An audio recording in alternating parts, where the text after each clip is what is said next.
Good morning, good afternoon, welcome. Glad to have you guys join the Restaurant Technology Guys. I'm Gary Stotko. I've got Ryan Williams sitting here with me today. Hi, Ryan. Good morning, everyone. Good morning. Jeremy's out of town on business. He's out in Nashville, Tennessee at a Toshiba conference, finding out some latest greatest from that large manufacturer. So we'll get word from him as soon as he gets back in town. Welcome nonetheless. We'll move along. Today's webinar, turning data into dollars. How restaurants today are using big data to become more profitable. Our special guest today, Andrew Borella from Euclid. Hi, Andrew.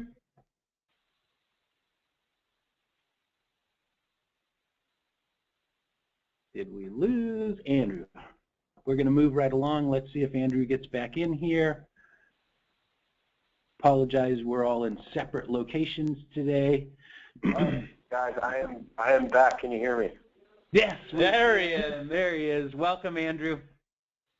Thank you. Thanks for having me. Give us an introduction about yourself, what you do for Euclid, and then we'll segue right into Euclid itself. Sounds great. Yeah, so I work on the go-to-market team at Euclid Analytics, primarily tasked with introducing the technology to kind of our core verticals, those being specialty retail, QSR, and restaurants. So really excited to be here and look forward to sharing the story with everybody. Really glad to have you.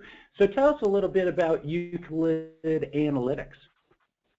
Absolutely. So I'll dive in by just talking about how we were created and like the idea behind Euclid's creation. So we're founded in the San Francisco Bay Area back in 2010. So we've been going at this for about 5 years now.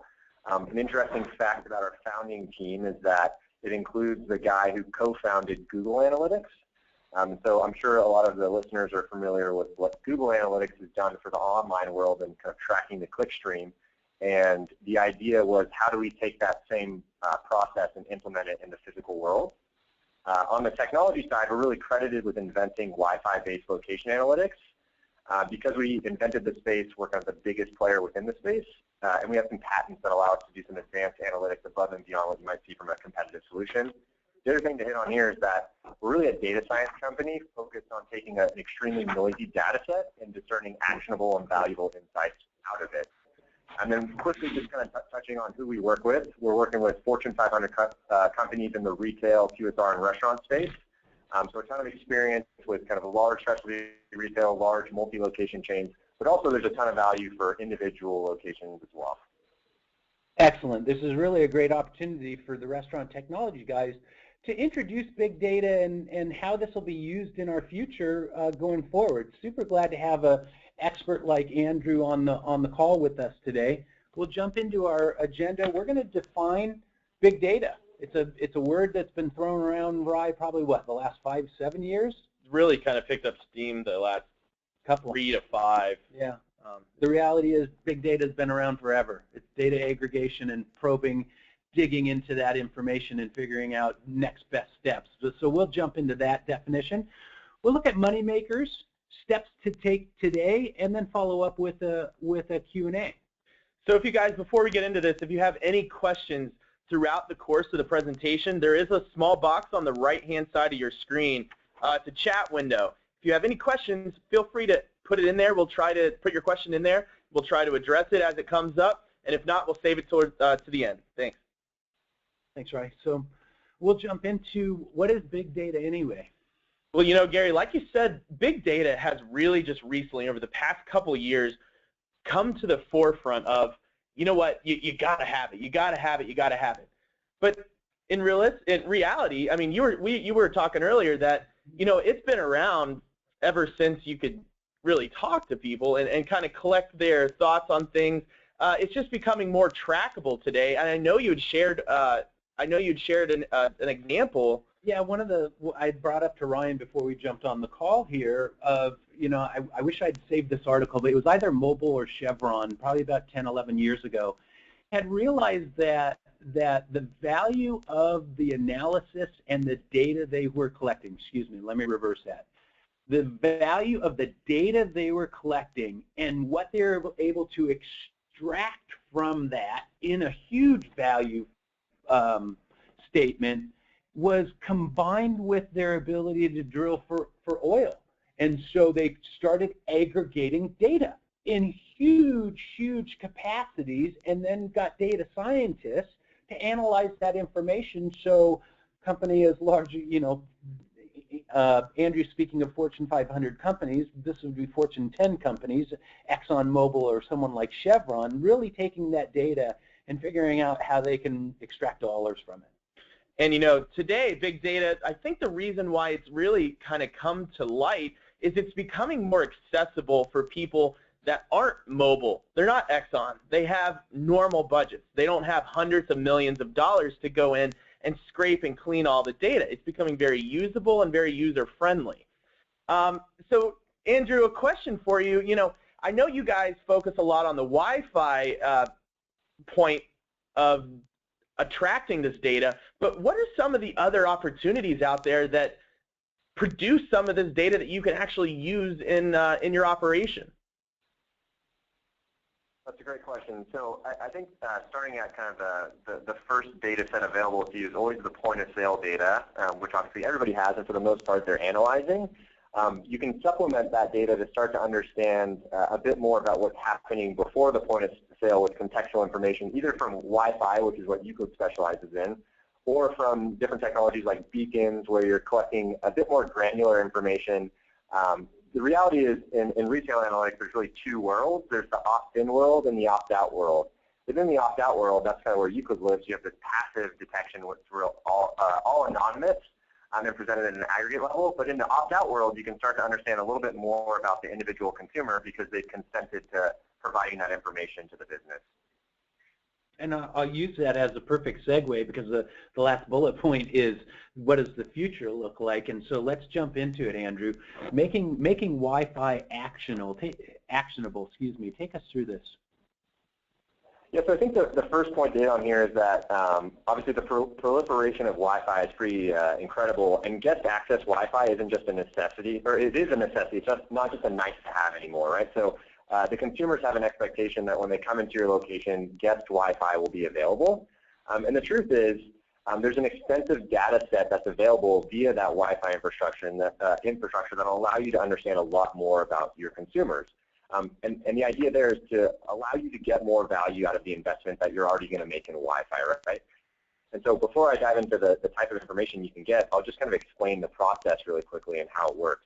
So smartphones are sending signals as they search for Wi-Fi. Within those signals, there's a unique ID and some other information that your wireless access points are collecting. The reality is it's just sitting there. The access points aren't actually doing anything with that data. Now, what Euclid's technology does is feed that data into our cloud, where we one-way hash the MAC address, which is the unique ID, to anonymize it, and then perform some data science and deliver it back in a web-based dashboard. And we can start helping you answer questions like, how well do you attract your customers? Are they enjoying the experience when they're in the location? And are you retaining those customers? So are you building a loyal customer base via the experience that they're having within your restaurant? No, and it's great how we segue here about getting more value out of your investment in Wi-Fi, and this really digs into that heavily. So insights into the core business needs. Let's take a look at this, Andrew. Yeah, absolutely. And so the way that we think about bucketing the information that we're able to provide back and where it's valuable to an organization is really in three facets. You have the marketing, operations, and executive level. From a marketing perspective, it's really understanding the effectiveness of your campaigns at delivering on whatever goals you've selected, and really starting to create an ROI for those particular campaigns. From an operational perspective, it helps you assess the performance, look at wait times and staffing. So again, you get a better sense of what the behavior looks like of the customers that are visiting your location. And then from an executive level, really starting to understand what is driving the performance at your top locations or your bottom locations, and how you can replicate the performance of those overperforming locations across the chain. With, again, the idea being, let's add context not only to what's happening at the point of sale, but also how well we're attracting, engaging, and retaining our customer base.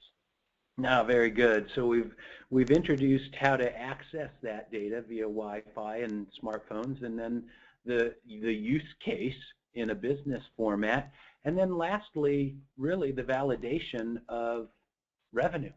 So take us through this slide. Right, so as I kind of mentioned, point of sale is the traditional way of looking at how locations are performing, but the reality is it can be a bit misleading, and so adding contextual information in terms of the behavior of the customers is really important. And so on this slide, what you're seeing is kind of how Euclid thinks about our analytics platform. It's really giving you the ability to measure a certain time period, whether that be a promotion, an operational change you've made, and understand not only what's happening in terms of sales, but also what's happening with the amount of time people are spending in the location. And then compare that to either a baseline or another promotion to see what the variance is. In this particular case, what you see here is that there are 2 promotions run, and we see the variance in terms of sales, but we also start to add a little bit of context as to why the sales performance was the way that it was, right? So promotion number 2 did a great job at increasing sales because people spent more time in the location. And because people spent more time in the location, you'll notice they are more engaged, and bounce rate, which is the percentage of people that spent less than 5 minutes, dramatically declined. So again, starting to understand how you can use this data to make more actionable decisions and see which different events or operational changes you've run within your location have the best performance. Great. And so now turning data into dollars, we'll use this as we go into the, what are we going to do it? Give us some feedback on this before we go into this next slide. Yeah, we've talked about the validation. Obviously, you see the percentages. The data is real. The numbers are real. This is real incremental growth for your sales and your bottom line. But most importantly, it gives you the opportunity operationally to kind of look at some things. So we're just going to kind of dive into some specifics on different ways you can start churning this data and making it really usable. And we'll pull Andrew into this open conversation about filling your funnel with data. We've got hospitality lead generation and curation, some of this stuff nurturing leads. This was referred to in earlier slides. Gaining repeat customers and increased per visit spends. I know, Andrew, that really speaks to the marketing standpoint of it. What else could you add to this, and also operational and executive, pulling in your bucket analogy? Yeah, so if you think about what your goal is, it's probably to get either new customers into your locations, or to make your current customer base come back to your location more frequently. And so you can leverage Wi-Fi analytics technology to start understanding how efficient you are in bringing new customers in, whether that be via promotional offers or different campaigns that you're running, and then actually track them post that campaign and see if you've retained them. And then in addition to that, because we have this unique ID, we have the ability to track frequency. And so are you creating a more loyal customer base, and can you increase that frequency, which should increase the per visit spend. So Andrew, how does the technology actually do that? How does it track a new customer versus an existing customer, and how does it track the time that it's spent in the store, and how do you tie it back to that promotion exactly? Yeah, absolutely. That's a great question. So we are capturing a unique identifier within the smartphone that's called a MAC address. So each smartphone has a different MAC address. And so every time that we see a smartphone entering a location, that MAC address is being broadcast, and we can capture that to understand, okay, have we seen this particular person within this location before this time period? If we haven't, then they're classified as new. If we have, then we can classify them as repeat. Now, based upon certain time thresholds that you can select, you can look at, okay, of the people that were new during this week, say it was last week and you had a promotion running, what does their pattern or frequency look like post-event? So now that we have that unique device and we said, hey, the promotion ran during this time period, we can start to follow that device over time to understand when they come back to the location. Nice. Perfect. And that leads us right into campaigns with personality. Having the ability to evaluate and personalize in marketing is paramount. So absolutely. I mean, if you had the opportunity to join us a couple weeks ago for our webinar with Art Julian, the CEO of CBS, we pulled the Pizza Hut example in because really it spoke exactly to this topic today. Pizza Hut was pulling in, obviously Pizza Hut is a gigantic, it's a gigantic operation. But just by taking the data and taking a look again at the data they were already collecting from new customers and existing customers and loyalty programs, exactly what we're talking about today. You can go to our YouTube channel and watch that. We did have the stats up on the screen, but to revisit that, they had a 200% jump in their average campaign hit rates across all of their segments. And they had a 38% improvement in their customer retention rate. Now, an almost 40% improvement in your retention rate means that 40% of the people that said, hey, you know what, Pizza Hut pizza's okay, but I'm never going to, I'm going to shop around for the next best thing, that means they're coming back. So their repeat business went up, and they had a 6% sale increase generated every month since they started this program of really focusing and honing in on just kind of looking at the numbers and looking at the data and making smart decisions based on the data they had. Those numbers are real, and in Pizza Hut's case, they're millions of dollars.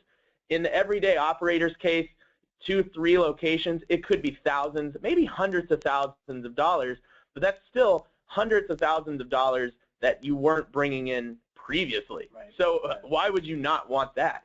So Andrew, speak a little bit, if you could, on some of the marketing campaigns or some of the actionable steps that a restaurant operator could take using data analytics like Wi-Fi to help drive some of these sales like Pizza Hut did.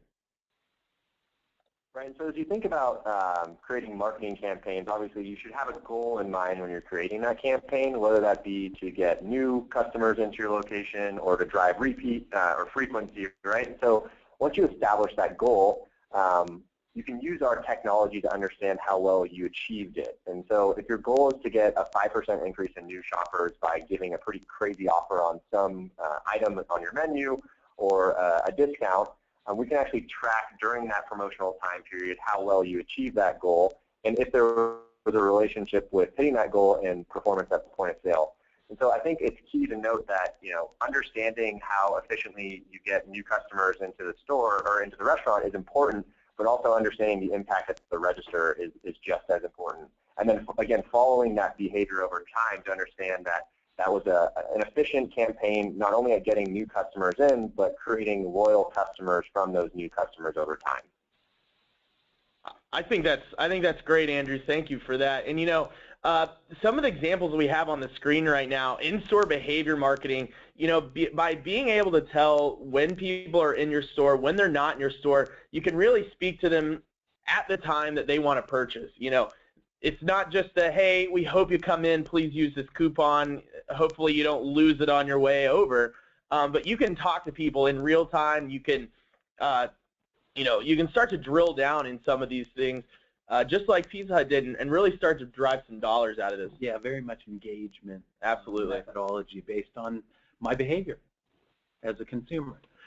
So Andrew, you know what, we talked about the campaigns themselves, how, setting the goal, using technology to determine how you're going to accomplish that, and then tracking your achievement. That kind of leads us right into how you can operate more efficiently. So take us through this. Right, so as you think about your operation, you want to make sure that you're staffing adequately to the traffic that's coming into your location. And so one of the things that you miss out on when you don't leverage retail or consumer analytics is the ability to see what the missed opportunity is. And so when you think about your staffing model, you can inform that model with traffic patterns to give you a better sense of when you should be staffing kind of for peak and valley times. So if there's an influx of customers at noon and you know that, that's great, but you can supplement the information that you're using today, probably via the point of sale, with Wi-Fi analytics to understand exactly when you're the busiest to make sure that you have adequate staff to meet the needs of those customers. I think the other thing to note here is that the day part insight is really interesting. So you might not think that there's an opportunity for you to do well during the morning for the breakfast hours. However, using our technology, we can actually tell you the number of people that walk by the front of your location. And you might be closed from 8 to 10 a.m. because, again, you don't think there's an opportunity for the morning rush. However, there could be a significant number of people walking by the front of your location, and so current restaurant customers have used that information to inform maybe we should open a little bit earlier and start thinking about incorporating a breakfast menu for that time period. Okay. And you know what, that leads us right to how at an enterprise level we drill down into the information. So let's talk to that. Right, so obviously there's a ton of value in this type of technology for the individual location as you start to think about the intricacies and when you're busiest and kind of when you're slowest and how you should staff and whether a marketing campaign is efficient. But from kind of the enterprise level, you start to understand, again, which locations are performing well and why they're performing that particular way. And so if sales are up, that's fantastic, but what are the consumer behavioral factors that are contributing to that sales performance? And how can I use the information from my top performers to help inform kind of the way that I move forward with the underperformers? And so in a lot of cases, people are using our technology to identify best practices that might not be a corporate standard, but that someone at a regional level or an individual store level have identified that have had a big impact on their sales performance. And so they can actually use our technology to identify those people, go and investigate what they're doing, formalize that best practice, and apply it more broadly and see pretty substantial increases in revenue based upon that finding. And so I think it's important to take a collaborative approach here when you think about whether you're operating in a franchise model or a wholly owned model. The franchises themselves get a lot of value out of this technology because understanding what's going on within their particular store is powerful, but I think the corporation also gets a ton of information that can help them build better marketing campaigns to help grow your business. Anything to add to that, Ryan? You know, I think the value here really is to kind of just reiterate. When you're looking at a franchise model, a lot of these people, a lot of the franchise owners, you have a corporate entity that's making decisions, making a degree of the decisions for all the franchise owners, but then the franchise owners all have a degree of flexibility, depending on how your franchise is set up, that, you know, you can learn from other franchise owners. That's why, you know, they have franchise conferences to be able to, for the corporation, for other franchise locations, to glean some insights on specific actions that are driving business for their locations is really valuable to everyone. And, you know, it's valuable to the restaurant, it's valuable to the franchise owner and the organization itself. So being able to have this insight is just greatly valuable. Excellent. And, you know, as far as next steps, Andrew, I'm going to pitch this over to you. We've shown how it's accomplished. We've shown why you'd be interested in accomplish it. So let's put the exclamation point on this and take them through what they should do today, tomorrow, and into the future. Yeah, absolutely. So I think today it's really important to start thinking about the metrics that you feel have the biggest impact on your business's performance. And so where do you want to focus your attention, and where do you think you can be more successful if you have better contextual information? Identifying that will help you select the right platform to kind of provide the information back to you. And then I think in addition to that, figure out what data sets you currently have available to you. I think most people are surprised when they figure out that they already have a massive data set available to them, whether it be via their point of sale or other infrastructure they have in place, and start thinking about how you can incorporate that into your business decision-making process. And then our steps for tomorrow?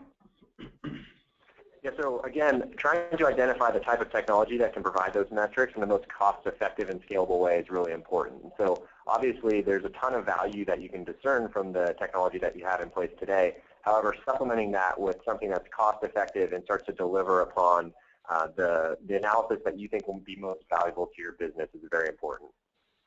Okay. And then this year and beyond. Yeah, so I don't think it's a surprise to anybody that big data is the future, and you really need to commit to a strategy that allows you to start using this type of data that will ultimately set your business up for success moving forward.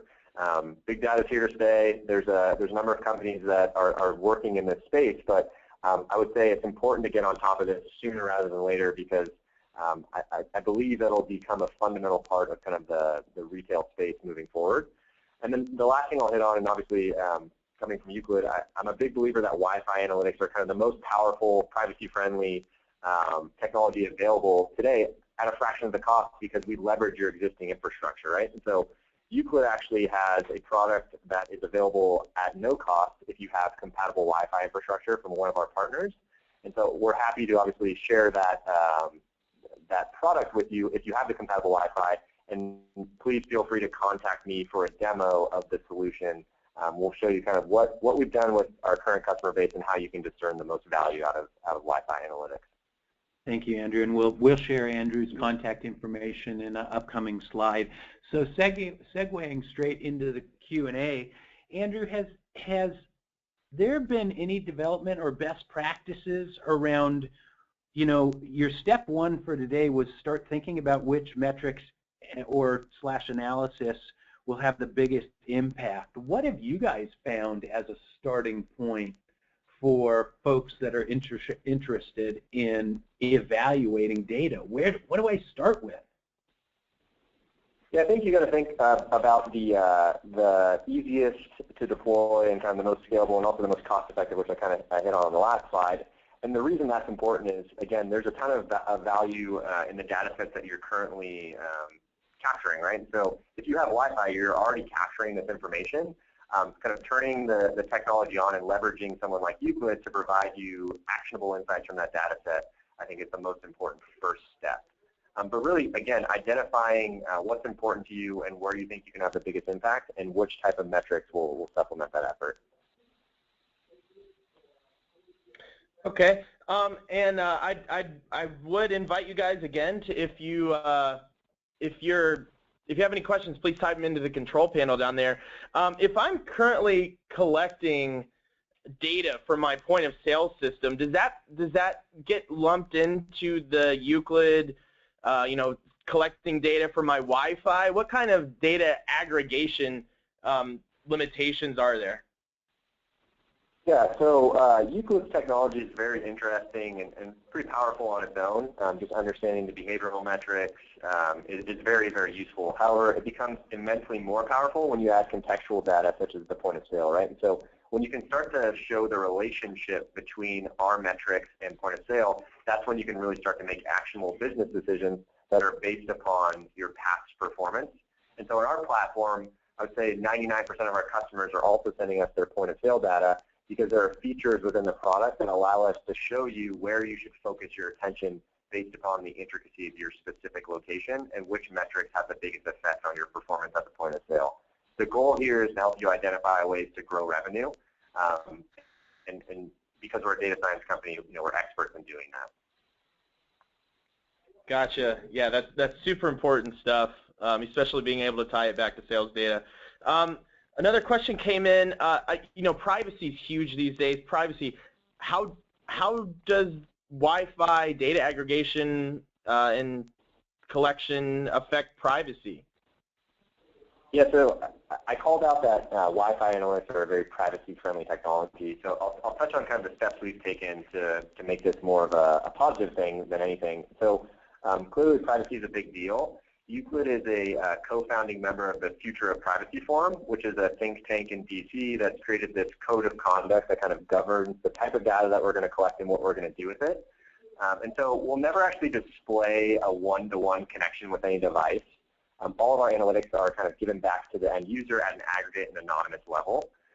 So again, you'll never see this one device has this behavior. You'll see 25% of your visitors display this behavior. Customers also have the ability to opt out should they choose to do that. And so from a privacy perspective, we're actually very, very privacy friendly and more unobtrusive than other technologies.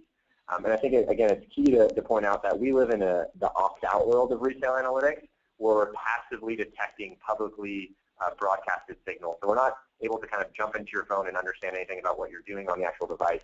We're really just capturing anonymous signals that are already out in the wave or in the environment anyways. And to be clear, this really is anonymous. I don't know that I'm hitting Gary's iPhone. I know that I'm hitting a specific MAC address that remains consistent and can be drawn back into the analytics of what my behavior was through the point of sale system. So truly anonymous, but valuable nonetheless.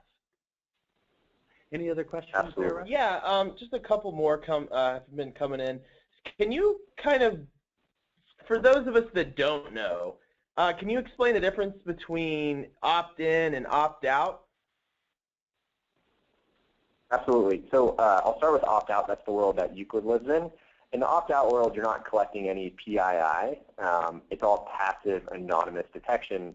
And so you get a much larger sample size of the population, just based upon, obviously, smartphone penetration and then the geography. Now, in the opt-in world, that's where you start to ask the visitors to consent to sharing information with you in exchange for something. So it's not unusual for people to use a social sign-on for Wi-Fi. In that particular case, you would use either Facebook or Twitter to log into the network. In exchange for giving them free access to your Wi-Fi network, you are able to collect a little bit more information about the actual user of the Wi-Fi. So you can get some of the information off their Facebook page, understand how old they are, the gender, those types of things.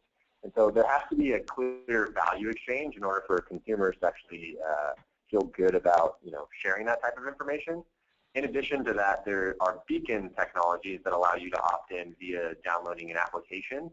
In that case, you can get a bit more granular information, like exactly where someone is within the location. But again, you need to have them download an app and opt into the service. Gotcha. Yeah, we just had a couple questions come in that people weren't sure. How difficult is this if a location currently has Wi-Fi? How difficult is it to implement and start taking action on data today? Right. So it's not too difficult. Did you say, does a customer already have Wi-Fi or doesn't have Wi-Fi? Yeah, hypothetically speaking, let's say they already have a Wi-Fi system set up. Yeah, so if you have compatible Wi-Fi infrastructure, it's really an easy process to activate this technology. It takes a matter of minutes, so someone has to log into your network management interface and point a data stream to Euclid's cloud. So really easy, really scalable. I would say it's 30 to 45 minutes depending on which type of Wi-Fi you're using. And then if you don't have Wi-Fi in place, obviously getting Wi-Fi is a good thing because it's kind of the future and people expect it. But that conversation is actually fairly easy, especially with some of the partners that we have on the Wi-Fi side. Great. Well, we obviously we want to stay mindful of everyone's time, and I think we've covered most of the questions, Gary. So excellent. Well, very big thank you to Andrew Borella from Euclid for joining us today, and obviously thank you to our audience participants. Without you, this show is not possible. But thank you, Andrew, for joining us today. Yeah, no problem, and thank you for having me. Appreciate it, and look forward to continuing the conversation with some of you folks. Excellent, us too. And special thanks to my friend Ryan Williams here, my partner in crime today. Our contact information is on the screen ahead of you, so feel free to reach out to any or all of us if you have any questions whatsoever, or need some guidance, or want some feedback on what your thoughts are around analytics and how you guys can execute going forward. And join us in our next Restaurant Technology Guys webcast on May 12th. We're going to be talking recipe management, so that'll be a great episode. Thank you all for joining us, and wish you all a great day.